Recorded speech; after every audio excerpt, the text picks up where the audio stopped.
1. The halo before the storm. Aggie Beever-Jones, Chelsea women's bright young talent, England's rising star, constantly scoring goals, smiling brightly for the cameras, is the symbol of a new golden generation. But behind the football lights is a darkness that few people see: pressure, loneliness, and a first mistake. At a private party at a former teammate's house, Aggie was first offered something to relax, a small blue pill. She didn't ask. She just smiled, gulped down the wine and swallowed it as if she were swallowing the release from the expectations of the whole of England. 2. The price of speed. Aggie began to depend, not on strong drugs, but ketamine, then MDMA, then cocaine, each time a way to forget tactics, forget the coach, forget the criticizing fan page. She still played well, sometimes even more explosively. People called her the star who plays like a spirit. No one suspected anything, until one day. 3. The fateful hair sample. After the win over Man City, a surprise doping test was carried out. A sample of Aggie's hair showed cocaine levels above the WADA limit. Chelsea kept quiet. The media didn't know, but an in-house female doctor, who had warned Aggie 2 months earlier, had resigned. A few tabloids began to sniff around. A blurry paparazzi photo was taken at a nightclub in Notting Hill, Aggie with her head down, a hat covering her face, holding a small object like a rolled-up straw. 4. The match broke out. The rumors broke out. Twitter exploded. Chelsea fans were divided. The FA got involved.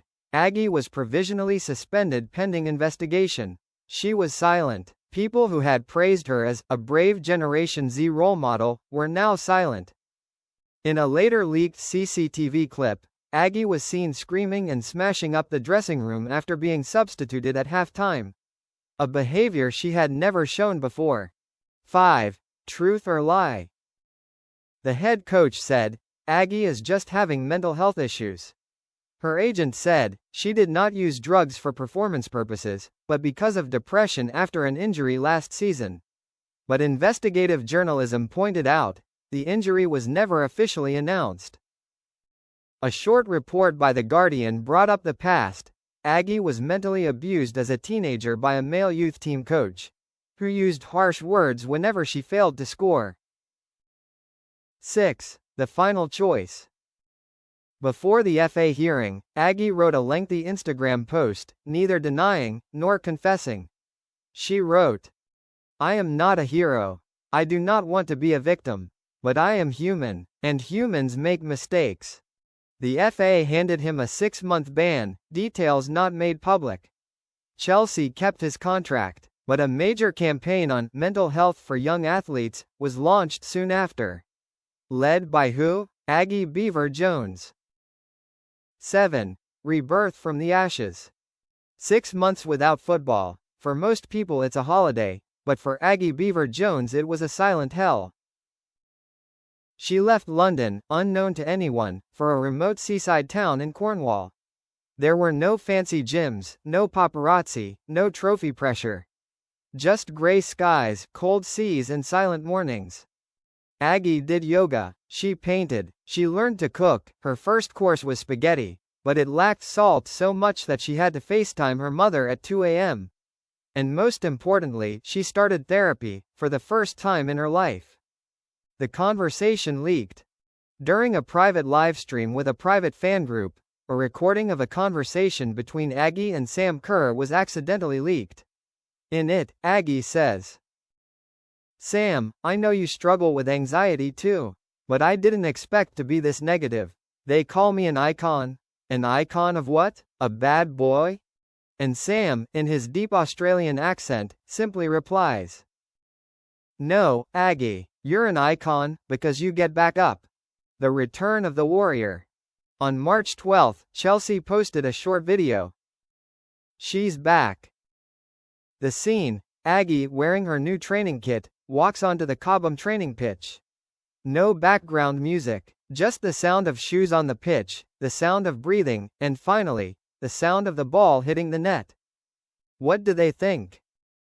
Millie Bright posted a story. Welcome back, kid. We all fall. Real ones get up. Coach Emma Hayes told the press. I don't condone her behavior. But I believe people can change. And I'm not going to let the media destroy a 21-year-old girl because of a mistake in a moment of desperation. On a talk show, Alex Scott said, "We're witnessing the fall of a young star. But what impressed me was, she didn't use the scandal to promote her comeback. She kept quiet, healed, and came back." The consequences? Aggie lost her advertising contract with an Italian fashion brand. But she was chosen as the face of the NHS's Stronger Minds campaign, calling for empathy for young athletes with depression. Her personal YouTube channel, which no longer posts football vlogs, is now a place where she shares about therapy, books, and battles with herself. First match after the ban. In the 83rd minute, Chelsea were trailing 1-2 to Arsenal. The coach called Aggie to warm up. The whole stadium was silent. She entered the field. Minute 89, a sprint like every day, an interception, and the equalizer from a tight angle to 2-2. Aggie did not celebrate. She just bowed her head, clenched her fists as if to say to herself, "You're really back." 8. The second truth. Was he used or did he do it? The new season started. Aggie Beever-Jones started 4 consecutive matches, scored 3 goals. Everything seemed to be going smoothly. But one morning in early October, The Sun published an exclusive photo. Aggie holding hands with Jay Carter, a famous DJ with a notorious drug addiction past. The community exploded. Just reformed, back to the old ways? No one can save someone who doesn't want to save themselves. Aggie was silent. Chelsea's media team issued a vague announcement. Players' private lives do not represent the club. But there was something worse than the photo. A short clip leaked from an Ibiza nightclub. Aggie sitting near the DJ table, leaning forward, pursing his lips, covering the camera with his hand. Crazy fans called it the sign of smelling something white. 9. Face to face. Emma Hayes calls Aggie into her office. "I don't need an explanation. I just need you to be honest." Aggie breaks down in tears. For the first time, she tells the truth, not just about being tempted to take drugs again, but about the terrible loneliness after returning. "I thought I was strong enough. But I wasn't. The more pressure there is, the bigger the void inside becomes." Emma says nothing. She just hands her a blank notebook. "Write this down, every day, not for anyone else to read, but for you to understand, you're not in the dark anymore." 10. A farewell in the light. May. Women's FA Cup final at Wembley. Chelsea v Man United. The teams are tied 0-0 after 120 minutes. Penalties begin. Aggie steps up. It's the 5th decisive kick. She doesn't tremble. No chance. Just quietly looked at the stands and put the ball down. A low, cold, unadorned shot. Chelsea won the championship. After the celebration, when the interview microphone was brought up, Aggie did not talk about the match. She said, "I thought my life was over at 21, but football, and the people who believed in me, saved me. And now, I choose to stop playing." The MC was stunned. "You said, retire?" Aggie nodded, light-hearted as if she had never carried the pressure.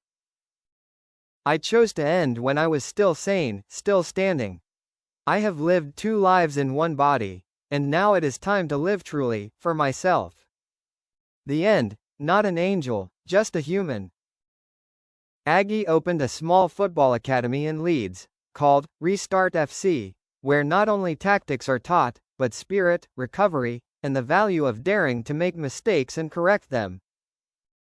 She writes books. She made guest appearances on television. But she never relied on scandals to gain fame. Once asked, "Do you regret that dark period?" Aggie smiled softly. "Yes. But if there was no darkness, how would I know how precious the light is?"